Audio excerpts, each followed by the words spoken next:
Hi,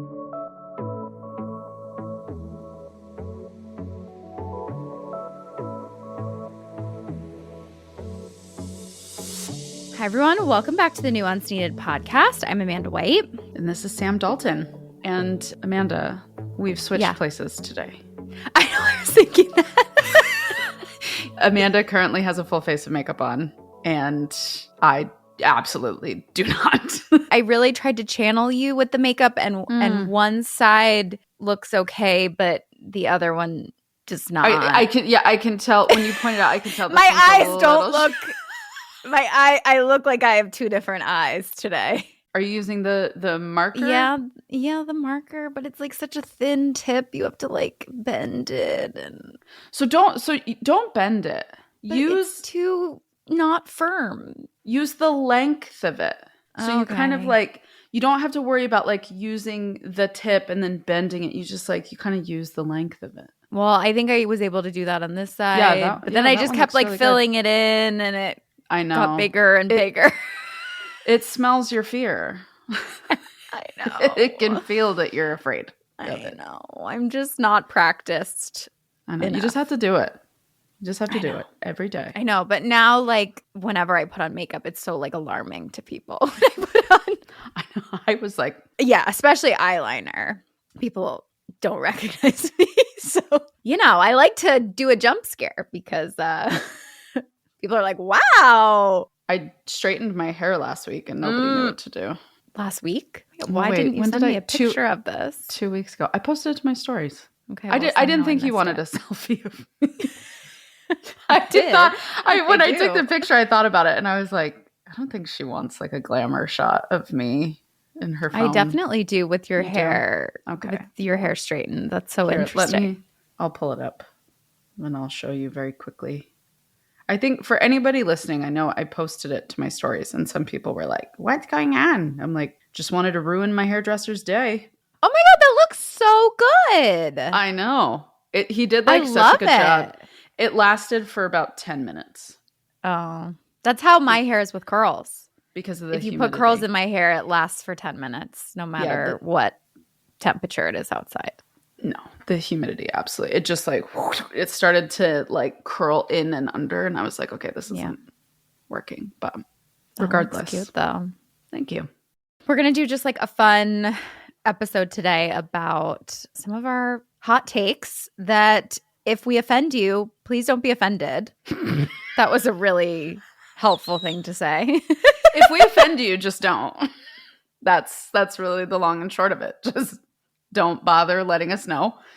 It's good for you to flex that muscle. Yes. And like, these are our very subjective opinions. We don't think we're right by any means. No, but I guess I should give maybe a little bit of background on what brought this on. So I have been, since living in Florida, which is coming to a close in less than 24 hours. I know.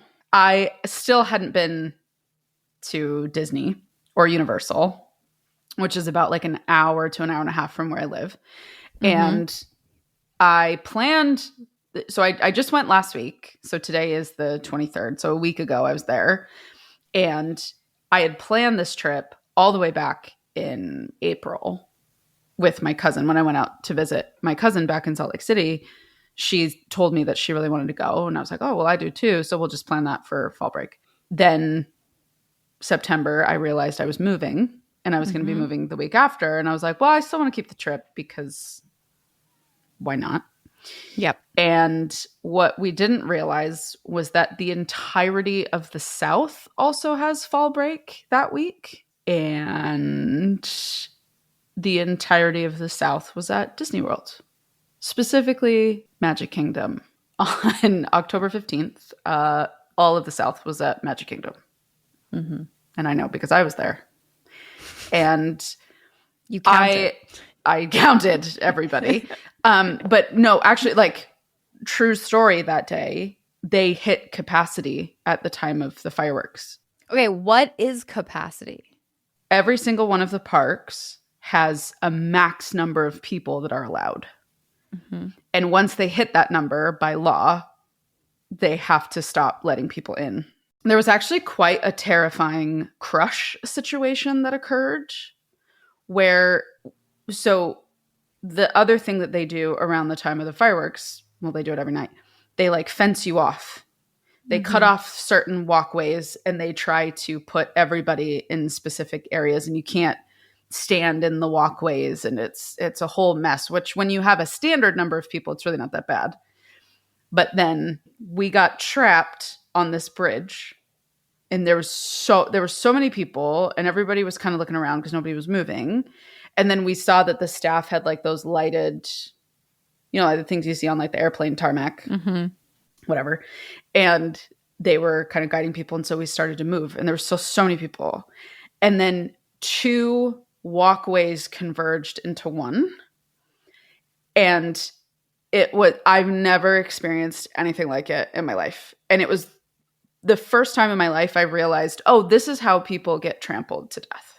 Oh, gosh. One person is going to get skittish, and we're going to be like a herd of wildebeests in The Lion King, and I will be Mufasa. It was because I am not tall. I couldn't see over people. I was just like completely at like shoulder, chest level with everybody. There were strollers everywhere. People started getting in fights because someone thought someone had stepped on their kid. People were starting to scream. People were starting to say they were having panic attacks. People were hyperventilating. Jesus. Then about 2 people in front of me, someone collapsed. Their family started CPR on them, had to have the medical crew come in. Then all the Disneyland or Disney World staff are screaming at us that we have to move. And we're like, I'm sorry, where would you like us to move to? And then people started shoving people with their strollers and like almost knocking people over into other strollers. It was the most unhinged experience I've ever had. So Magic Kingdom, I think, was like a unique experience just in terms of the crowd. So I was just observing everybody. Yeah. And I'm not impressed with what I saw. And I actually have a list. Well, I think it sounds like you went the worst time. The worst possible time. Possible, maybe minus spring break. I mean, number one, I'm not like a crazy Disney person at all. And we were talking about this last week. Like, sometimes I'm really envious of people who like love Disney or like love these, I don't know, people who are obsessed with Christmas or like I've gotten a little more into things since I've had a child, which has been nice and fun. But sometimes I'm just like, am I just like a cranky, judgmental? Like, I feel like I would like my life more if I just was like, God, I'm so lit up by looking at characters. I don't like, I'm envious, even though I'm sort of judgmental, like of Disney people that love it and are so lit up by it and so fulfilled. I'm just like, I don't think anything does that for me. Like, maybe live music. I think maybe Taylor Swift before this last album cycle where I literally feel stuffed with Taylor Swift, and I need a break, but I keep being fed and I keep going back for more and eating it. I know. But yeah, sometimes I'm just like, I don't know, maybe these people have it right. Because they're so excited. They're so excited. I haven't seen people that excited at the park. I think that's what made me start to really consider, what is this concept of a Disney adult? Yeah. Because there's a very specific idea that you have, and it's a person that the second they're finishing a Disney trip, they're planning the next one. Mm-hmm. It's a holiday event for them. They find any reason to go. They get the t-shirts.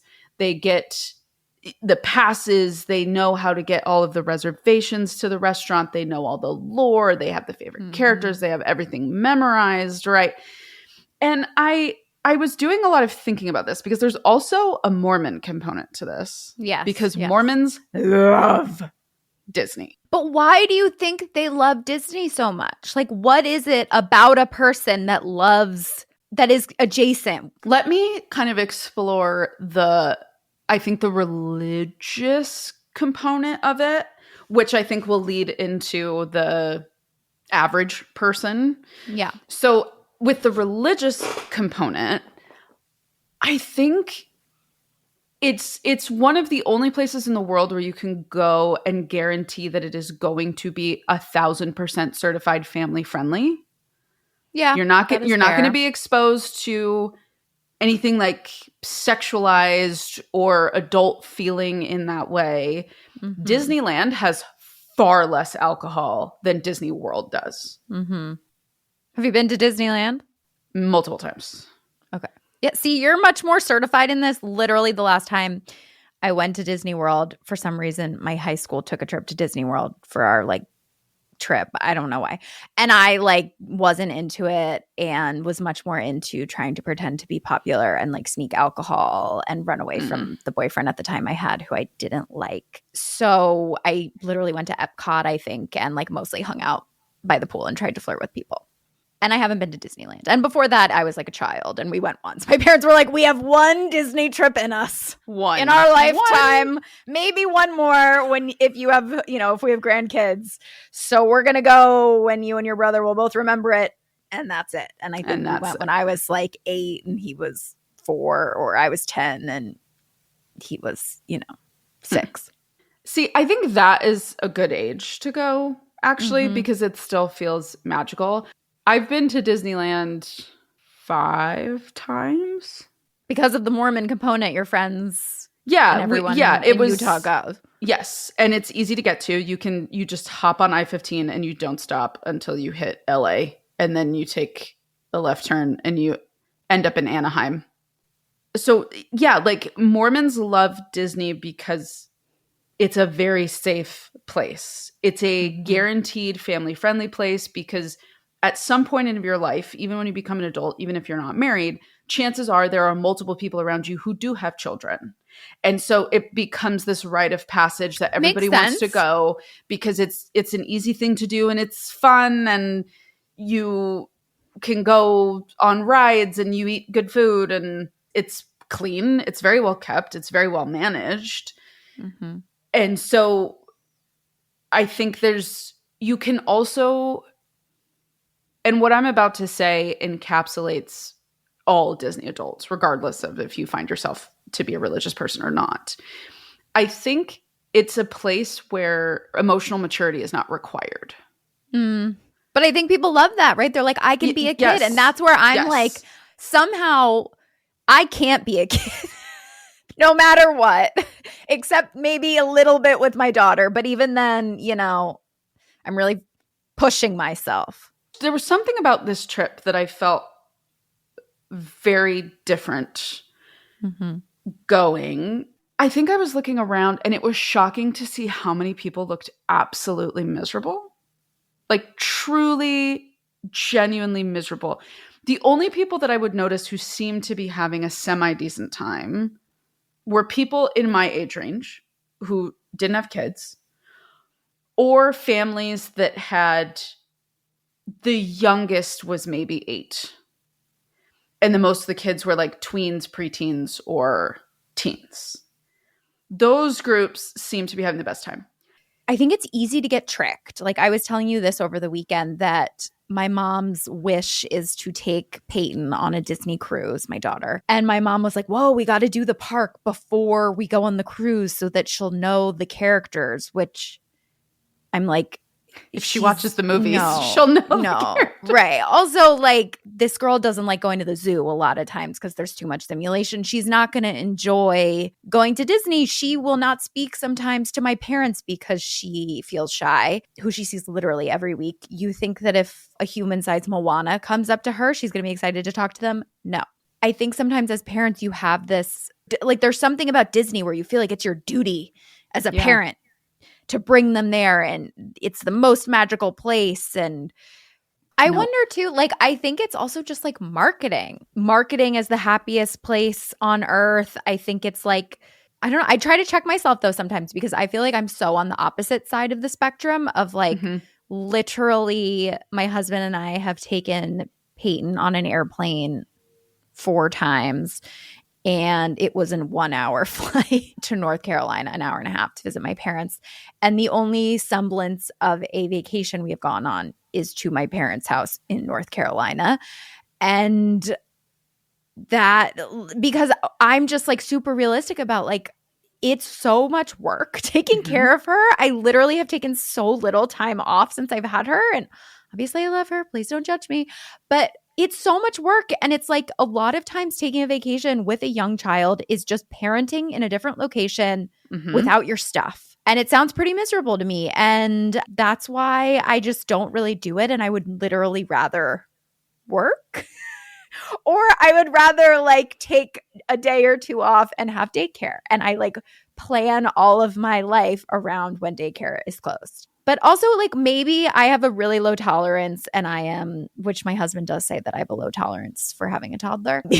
So I wonder just how much this is also like social media and marketing. Because I even fall into it, even though I know the reality of having a 2.5-year-old, you have to decide what's worth it for you. And I just think like in the age of social media, we're so obsessed with like collecting experiences sometimes for ourselves and our kids that, yeah, we do things that are not actually worth it.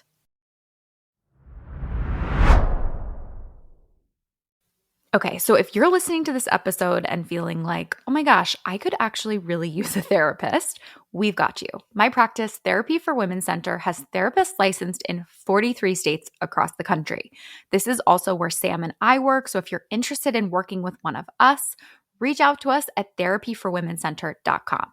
And if we aren't a fit, like I said, we have therapists who can definitely help you. All the therapists are hired by me, trained by me, handpicked by me, and we really back and support our therapists. We vouch for them, unlike some of these big online therapy platforms. Also, if you're local to the Philadelphia area, we have 3 office locations there. So I would love for you to go to our website, therapyforwomencenter.com, and check it out.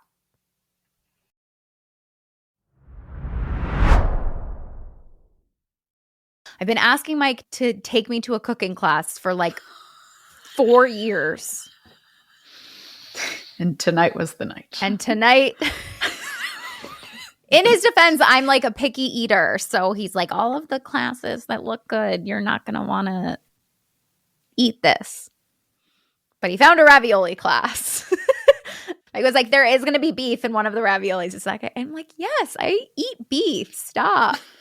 I just don't eat, you're most setting beef. Me up for failure. I don't eat steak. I only really eat ground beef. Anyway. It depends on the shape it's in. Yeah. The texture. That's a thing that I can go off on. People do not think that texture is important enough in food. And I believe texture trumps taste. I wholeheartedly agree. I think if I don't got something with some type of crunch in it. Yes. No. If it feels like mush, I almost want to get it. Most cookies are too gooey and mushy. Like, give me an Oreo instead. I'll take an Oreo. So you want like a crisp, you almost want like a biscuit. I sometimes do. I will take that over mush. But my favorite, like in the ideal scenario, it is like a cookie that is crispy on the edges and like chewy in the middle. So there's some crisp. Or like, I don't know if you've ever had a Levain cookie. Yes. Which I didn't think I would like Levain cookies, right? Because they are advertised as like big. mounds. But they're crispy on the top and on the bottom. But like a crumble cookie is just mush with extreme amounts of sugar on top that is more mush. I also remember when crumble launched in Utah. I remember starting to hear about it. And their quality has plummeted since they started doing the franchise world. They're like dough. They barely are cooked. I don't like their flavors. It's too much. I don't like it. And now they're getting into like mini cakes. I feel that people put too many chocolate chips in chocolate chip cookies. I can see that. I don't like when the ratio of like cookie to chip is equal or chip is greater than cookie. Yeah. I like the base of a chocolate chip cookie and I want to be able to taste it. That's fair. I don't love the base of a chocolate chip cookie, so I don't really care. But I feel very strongly about the proportions of cream-filled things and cakes with icing. Oh, like everything has too much ice. Like I don't know how people eat double stuffed Oreos. A regular Oreo has too much cream for me. Really? And you should see me destroy an Oreo because I like take half of it off. Oh, you have to twist it. No, but I like take half of the cream out. It's too much. It's too much. It's too much. So you literally like just cut down half, scrape it out, and then wow, you really are, you like biscuits. You don't want a cookie, you want a biscuit. I guess so. I mean, the word biscuit isn't really super in my vocabulary because unlike you, I'm not a consumer of London British culture. Okay. Well, for the people listening to, I'm not talking about like a baked biscuit. Yeah. Like a biscuit that you would have like at breakfast at Cracker Barrel. No. A biscuit is like a very thin, what we Americans would call cookie, but it's like it has a perfect snap to it. Mm-hmm. Like there's a perfect type of crunch. So very, very British baking show of you to explain that so well. Thank you. I could be a I think I do love biscuits. I love because I love the texture of a crunch. How do you feel about brownies? They have to be chewy enough. They have to be like, I love the edge of a brownie. Same. For sure. Like I'm the a dense, corner girly. crisp part is the best. But yeah, in general, most baked goods I don't think are good because the first thing to go is texture. So okay, if we swing back to the icing question, what is the appropriate level of icing for you on a cake? Do you not want any in the middle? I will take some in the middle. It needs to be like 2/3 to 1/3. There needs to be more cake than icing. So often when icing is in the middle, it is like an even amount of cake and icing, or sometimes more icing. I don't want a mouthful of icing. Also, everything is too sweet. Like there's a bakery by me, Clementine. You've been to Clementine with me. I've been to Clementine. And I think they're so incredible because they make incredible pastries and baked goods and they're not sickeningly sweet. Okay. I will say in the right mood, I kill for a corner piece of a sheet cake that has like the frosting edge. But sometimes I kind of, maybe this is like my addiction coming out, my sugar addiction coming out. Have you ever had something that's like so sweet it feels like your mouth is vibrating? Yes, it's horrible. That's why I don't like it. Sometimes I'm kind of like, oh yeah, like like it's like a lot and your eye is almost twitching and you're like, wow, like this is dessert. Yeah, that's not often, but sometimes I'll get like that perfect bite of it's just predominant icing. Also, how do you feel about, have you had Girl Scout cookies lately? Not lately, but in my life. Because one of our friends' children is a Girl Scout, so we got Girl Scout cookies. And I'm like horribly I think their quality has gone way down. Really? Yeah, their Thin Mints are horrible now. Since when? I don't like the past couple years. I don't know. If you want a good Thin Mint, normal brands of cookies. Yeah, like I think there's like Goody Girls and I think, I don't know, some other like fake healthy, not healthy cookie brand at Whole Foods makes like a Thin Mint. Those are great. But yeah, the Girl Scout ones are like not, it's like how when chocolate gets like white sort of? Yes. Like chalky. I don't know why. You can explain that to me as a baker. Why does that happen? But that's what all of the Girl Scout cookies have. Like the chocolate doesn't taste chocolatey because it's like chalky. That means it's just poor quality chocolate. Yeah, it's like I even tried to put them in the freezer. It's something to do with the like milk fat ratio. Also, I think as we're kind of talking about this topic of controversial opinions. Yes. When I posted about the Disney fiasco and I was getting people's opinions on Disney, I'll preface it this way.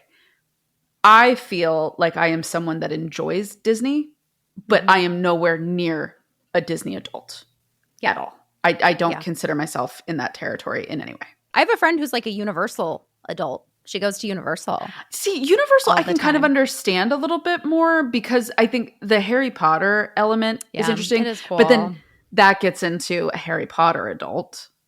I think that's a fair conversation. Yeah. There is a little bit of like, it can, in the right light, be seen as, I think, an immature interest. Yeah. Which is what I would classify as like a Disney adult. It feels a little frivolous. But also sometimes I'm just like, these are the people that are happy. Like, right. Wouldn't it be great if I was this happy about seeing Mickey Mouse and like nothing makes me happy like that. Like, I don't know. Sometimes I'm envious and I'm like, I'm too judgmental. I think about things way too much. I'm too analytical. And if I just enjoyed, you know, simpler things, but also this is why I struggled to become a parent, because I was like, I don't love these childish things. Yeah. I mean, I am a bad parent. Like, my house is not decorated for Halloween at all. And I like go over to people's houses and they like, the insides of their house are decorated. I'm like, I have 2 pumpkins.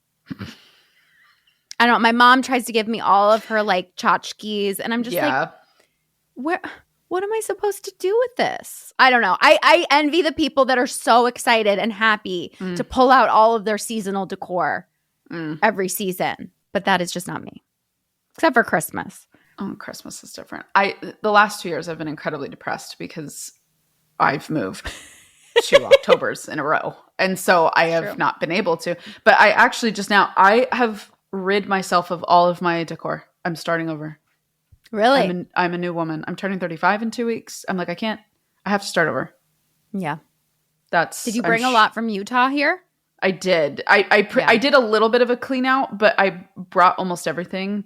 And then now I'm like, I don't want this anymore. It's not me. Yeah. It's not who I am. And I'm sure someone would be like, well, then what are you? And I would be like, not Hobby Lobby. Nothing wrong with Hobby Lobby, but my deconstruction has led me to not want to go there anymore. Well, I think that's a really fair, interesting point, too, of how as we change our decor changes. Yes. I mean, it's really funny because I went through this phase when I was in early recovery of being really obsessed with being like mentally ill is the only way I can say it. I just wanted to be unwell.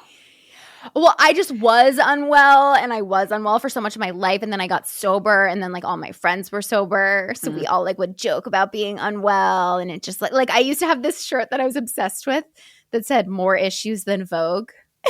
Whoa!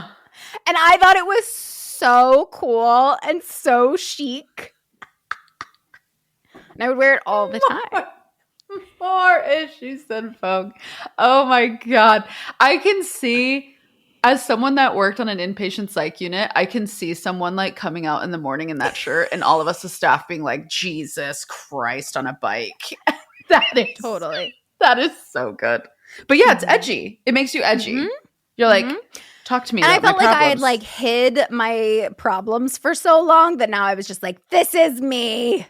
Take it or leave it. So yeah, I had to get rid of a lot of like that sort of stuff when I like became, I don't know, when I got married and things like that. Because I was just like, I don't really relate to this anymore. Like I used to have I used to have a lot of those like crochet pillows that say catchy phrases, right? I don't know what they are. That was very millennial. It was. Very like 2013 Tumblr millennial vibes. Yes. Like I used to have coasters that would say with like those pictures of like women from the 50s that would be like, don't get me started about my sleeping pills or, you know, like things like that. It's wine o'clock. Yes, exactly.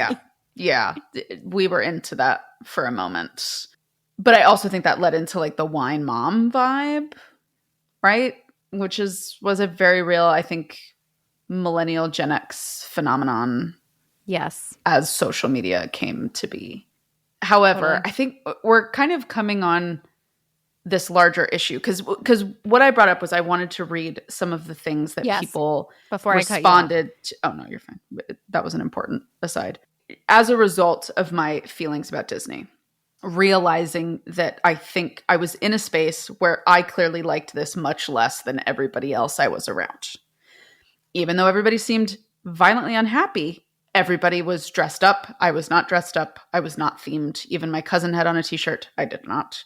And so I was kind of recognizing like, ooh, I'm here for the vibes. And even the vibes aren't hitting. So I went in my stories on the second day and asked people, what are the things that you know most people like that either you don't like or you go along with because you feel like you're supposed to? Mm-hmm. What I tried to do was pick one that represented like multiple that I got about the same topic. So the first one that I noted was the beach. Cruises, which I know you feel strongly about, as do I. In the reverse. The next one was weddings, showers, and birthday parties. Yeah. Which I thought that one was like, we could almost do an entire episode on that. Yeah. Well, what do you think about the beach as someone who has had to like the beach sort of? I mean, it is an interesting thing when you move to Florida because you kind of have to convince yourself that you're a beach person, I feel Yes. Like. Yes. I have always enjoyed the beach. When I have the chance to go, I'm very happy to go. I find it a bit of a rigmarole. It is. I find it a bit of a, and I again, like, I don't even have kids that I have to worry about chucking the toys and the chairs and this and that, which is why I always went to Clearwater because I just rented the cabana for the day. That was just what I did. I was like, the best $50 I've ever spent. And I'm here for 6 hours. Lovely. So I like it. And living near it was something that was fun. But what I realized was it's not a pull to me. You know, people like have signs in their house that's like, the salt water is calling. I don't feel that. I get that. I mean, I really dislike – I didn't love the beach growing up. I don't love sand. It is a problem for me. I just really struggle. And especially like when you grow up in New Jersey, which you grew up in New York, so you probably went to the Jersey Shore. You have to drive like an hour and a half to the beach and you go for the whole day and then you have to get back in the car and you like are trying to like desand yourself in like a gross bathroom. And then you have to sit in the sand. It was very challenging for me and I didn't love it. I also don't like waves very much. Same. I don't understand these people who are like, I love to body surf. just like, how do you even body surf? No interest, which is why I like Florida beaches, at least on the Gulf, because they're very calm and there's no waves, which is actually really relaxing and nice. And I do actually really enjoy the beach here because it is very different compared to like my eyes are very sensitive to salt water. So I don't like to be like, you know, smashed over the head by waves and not be able to get out because the waves are sucking you back in and it's such a drama. See, when salt water gets in my mouth, I'm like a 5-year-old. Like I have to, I'm like, like I can't do it. I immediately need like Gatorade. Like I need something to save my life. I can't cope. Which actually, the 5-year-old's not fair because the last time I was at the beach, there was like a troop of children under the age of 10, just like full mouth in the water. I was gonna say, as a 5-year-old, I would think they're like drinking the water. Maybe they are, but don't care. The Gulf was very nice because it was actually the first time I was like in the water, like floating. Yes. But I fight really hard to keep my head above the water. Yeah. But I'm not someone that, let's just say I'm not sad driving away tomorrow. Yeah. I get it. And I think, I mean, I should go to the beach more, to be honest. What are you? I was 10 minutes from St. Pete Beach? No, I'm like 20, 15. But I guess I could see we should go more. I mean, the sunsets are pretty incredible. But yeah, it's just like when you have a kid, it is such a rigmarole. And like my husband, unfortunately, is like the king of stuff. Like everything that we do, he needs like the right gear for it, which I disagree with and judge him for. Because I grew up as a very anti-gear family where we would make fun of people that brought gear because you're too high maintenance and everything's fine and what a giant waste of money. So yeah, I don't know, but I do think the people who love the beach, I mean, I get it if you have a beach house. I get it. But also it's freezing in, you know, the North Atlantic beaches, but I feel like a lot of people who love the beach, they like love the whole environment of it. Like if you have a beach house, it's like being there, it's having a boat, it's going on, you know, it's like all your friends. It's such an institution. I mean, it was a reason why I was like happy to leave Philly, honestly, because I was like, if you live in Philly, you like need a beach house essentially because Yeah, you have to have a getaway. The entire city just moves there over the summer. And if you want to have any friends, all of your friends are at the beach, and it sucks because everyone has like multi-generally, their parents have houses. But I mean, if you have a big family with a beautiful beach house, that sounds great. Free childcare, amazing.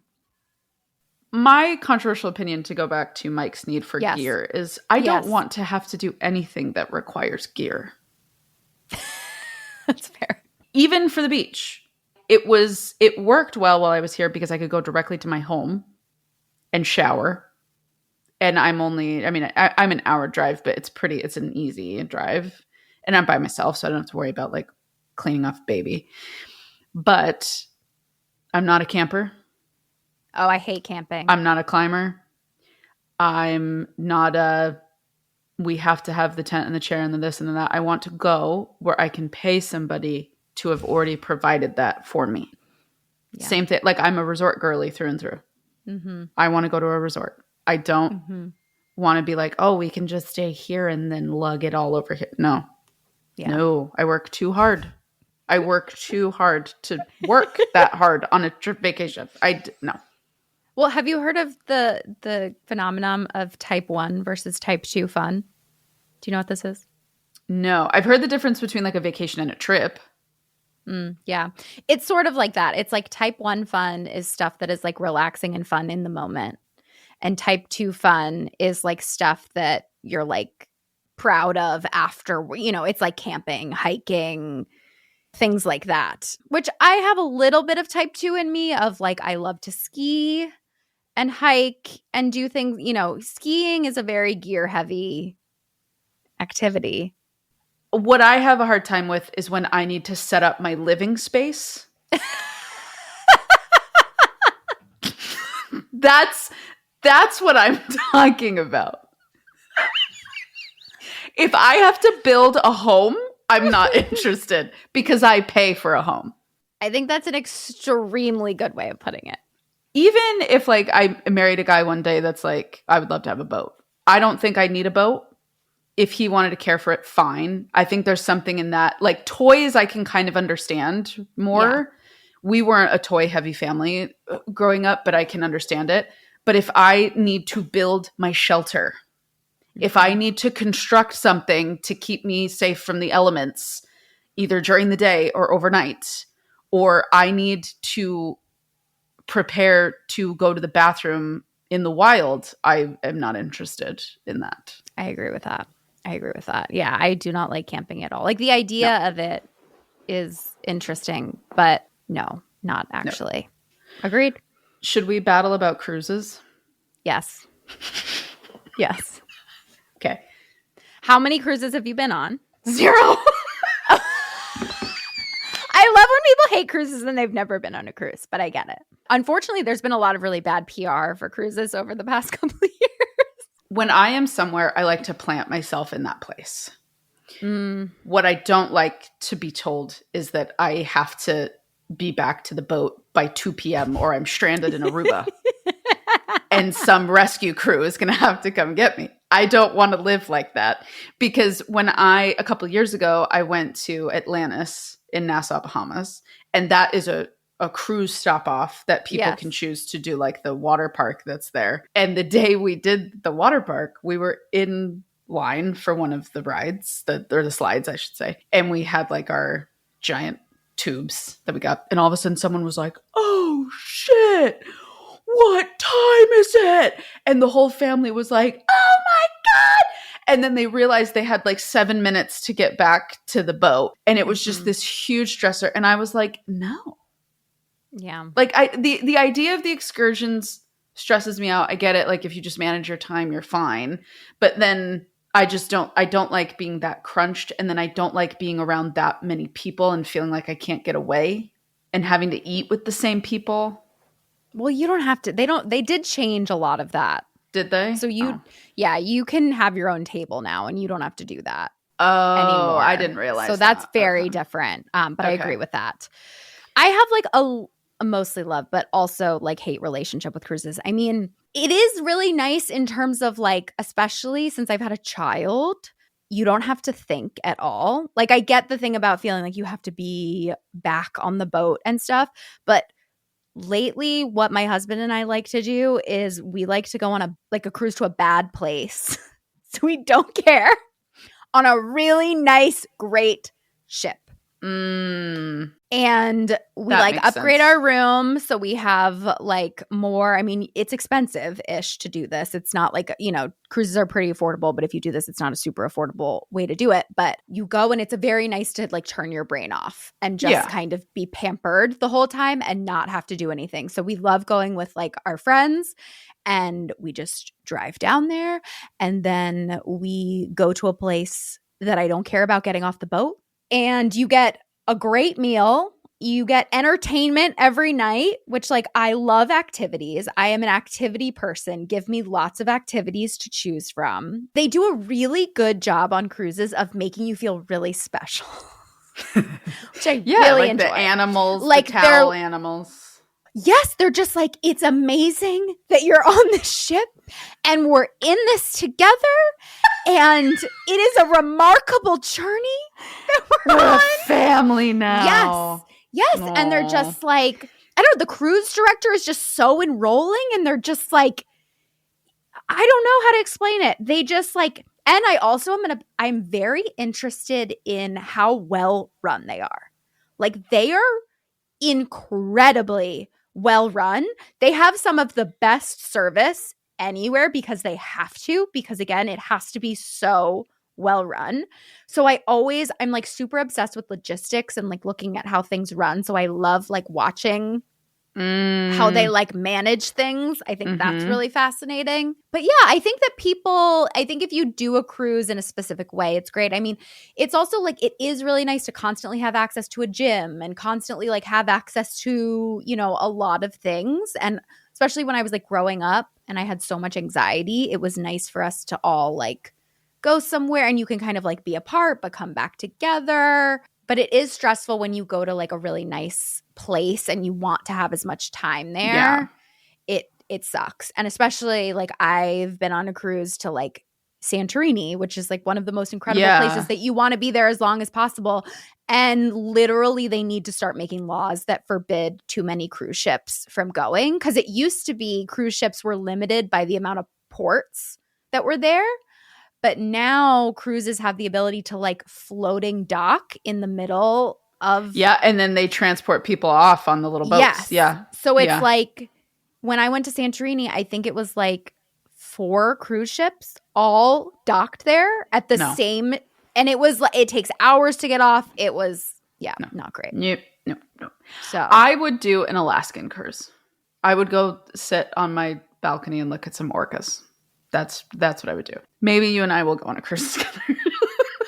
I think it is fun to go on a cruise with friends. It's just a great thing to do. It's why huge families go on them and stuff like that. Because everybody can be together. And I do have to say, I'm excited about they have childcare. They have the kids clubs really or whatever. Nice. So I'm sure my child will hate it, but I'm going to try to force her to enjoy the kids club, because again, I am at a point in my life where I just realistically, the idea of taking my child on a real vacation does not sound like a vacation. It sounds like a trip. That's insanely valid. And I feel bad because I see these parents and they're making memories, but I'm just I need to be realistic about my capacity. I am hopeful when she turns 4-ish, and especially since I only have one, that maybe we'll be able to be better travelers. But God bless them. One of my best friends, she spent her maternity leave abroad traveling. With her newborn? Yeah. That's impressive. So, some people are like that. And I really wanted to be a mom that was chill and cool and able to handle it. But I'm just not. My body breaks down when my toddler has a meltdown in front of other people. I should be less sensitive about it. But I just physically cannot convince my body that something horrible isn't happening. I empathize with that. It sucks. It's really hard to feel like you're causing a scene when you're someone that normally really likes to blend in, and you're being forced to stand out in a very aggressive way that nobody is excited about. I would actually do one of those river cruises, like the European ones. My great aunt, who has money, she swears by river cruises. Swears by them. You have to enjoy being on a small boat with the same group of small people. So you will have to socialize with people who you don't like a lot. Yeah, because it's smaller. My friends that have gone on one and my parents who have gone on one, they were just like, it's just like you have to, you're with like 100 people. So you really get to know people. But yeah, I don't know. I wish I could explain better how much they make you feel so special when you go on a cruise. But I guess I'm just a sad little person that really likes to feel special. I want to know that they like, want me here. They're just like, it's amazing that you're here. And like, this cruise wouldn't be the same without you. You're like, wow, thank you. My inner child feels so held right now. They're like, they try to be like inspiring with like the people that are on board. Like they always, the last day of the cruise, like parade people out that made the cruise happen and you clap for everyone. And I like love it. I don't, they're like, Amanda, that shocks me. What? That I like knowing that? you. That you like that. That really does. I know. Because I'm normally antisocial, or why? Yes. Yeah. I don't talk to them. I just give them credit. I like to feel like I'm a part of something without having to do the effort of it. I think that's what it is I feel connected to these people because they treat you like, again, you have like the same waiter a lot of times and they just like think you're incredible and they're just like, what can I do for you? And it's not like some cruises, it's over the top and it's ridiculous, but it's a little too much. I really love celebrity cruises and I think they're kind of like a good middle ground with it. But you get to like learn about where, because it is kind of cool that these people like they leave their families for 6 months at a time. Even the captain does that and stuff. So you kind of like get to know some people. But again, I don't have to like actually be friends with them or really put myself out there, but I get to feel part of something bigger than myself. And that's really powerful. I guess that's it. I'm really happy for you. I'm going on a cruise soon, guys, next month. So woohoo! I will be able to come back and explain. Yeah, tell me the replay. Okay, I will. Well, let us all know, guys, if you would like us to do a whole episode. I also got some people that would really like, and I think you're the right person to talk to about this, Sam, is people talking about just, the incessantness of baby showers, bridal showers, and how we need to think about our friends who are single because it's ridiculous. I have a tremendous amount of thoughts. And in my question box, I got so many of those. So we can do that. Let us know. And as per usual, anything that you can do to rate, review, share, subscribe, get the word out would mean the absolute world to us. We have the Substack, which is where we do reviews of all of the episodes. And then I'm posting additional content every week. And we have our bonus episodes on there as well. And you kind of get like a different level of access. And we really love it over there. And anything that you could do to get the word out about anything, share, your favorite episodes with people, share it to social media. It would mean a lot. And if you haven't left us a review, you can leave us one, preferably if it's good, but I'm not going to police you. And please only leave us a review if it's good. Please only be nice to us. But we can handle it. That's all. Yeah. We'll see you next week. Okay, bye.